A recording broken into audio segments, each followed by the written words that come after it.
Hello and welcome to 4S Tech. As always, we bring you tech reviews, tips and tutorials to help you live life smarter. This is the Dell 3576 with i5 8th generation processor.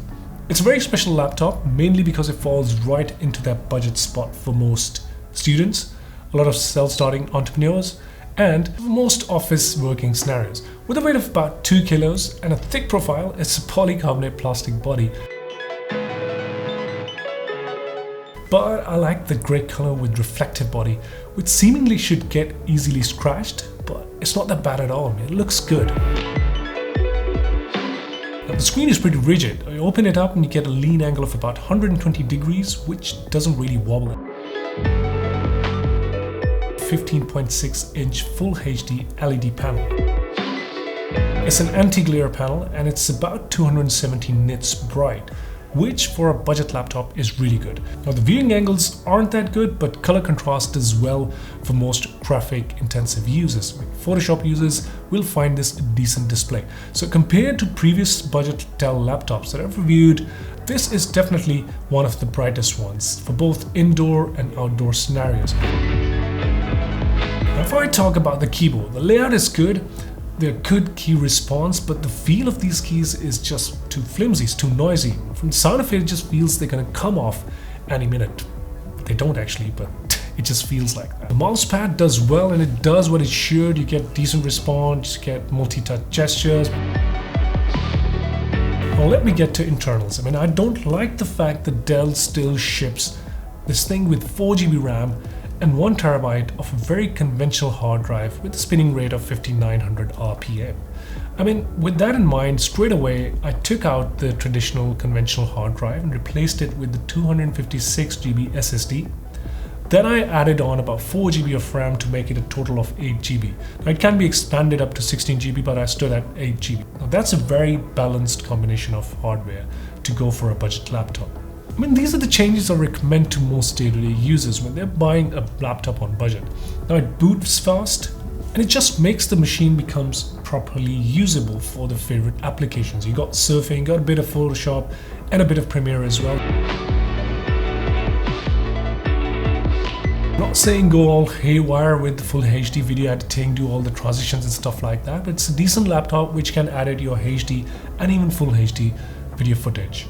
So to for the upgrades, I had to lip out the keyboard from the front, unscrew almost a lot of openings at the back to reach for a RAM upgrade. So for sure, you can't access these internals easily. These upgrades are required to be done professionally, or you could add these at the time of order if you're purchasing this online. Talking about upgrades, now the battery is the only easily replaceable item on it. This one is a 40 watt-hour 4-cell battery. You can replace it with a 6-cell battery as well. Gives me roughly between 3 and 4 hours of usage time on light to medium usage. Now the GPU, it's a really good choice for most budget users that allows you to play a lot of titles at low to medium settings, and you won't be disappointed to have a bit of gaming with this laptop. Here goes the Need for Speed, runs without a problem. Shadow Warrior ran well with an average FPS of about 40. Here are a couple of benchmarks, you can have a look at them.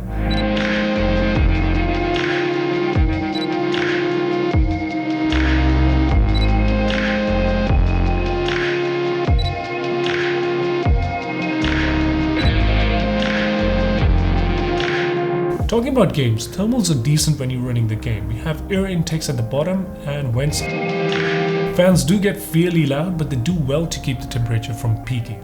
Stays around 75 degrees max. So on the right side you get SD card, earphones, old USB 2.0, a DVD drive. On the left you have power, Ethernet, HDMI, a couple of USB 3.1 ports. Now here is a tip for anyone who wants to add more storage space to their laptop. DVDs are getting outdated, so you can replace this DVD drive with a hard disk as well. Now remember, this upgrade is required to be done professionally, so don't just open up your laptop if you're not good at knowing the hardware essentials. Webcam, pretty outdated. HD, you get a very average video quality, just about enough to make a video call. Speakers, they don't sound bad though. They're not really good, but they sound well enough for most YouTube or Netflix. I have reviewed laptops with similar configurations in the past, but this one seemed to just work in the right balance with the upgrades. Even with its flimsy keys, thick look, and a bit of weight here and there, thermals, battery, and overall performance of the apps while day-to-day usage has been really smooth. But you gotta keep in mind, my opinions are based on the upgrades which were added to the laptop at the time of purchase. Now, without the addition of RAM and addition of SSD, my impressions of this laptop could have been very different. So there it is, the review of the Dell 3576 with recommended upgrades. Hit like and subscribe if you enjoyed my video. Suggestions, comments are all welcome to be posted down there. Let me know what you think of the video and your ideas about what should come next. I'll be seeing you soon with another video. Till again, Forest Tech signing out.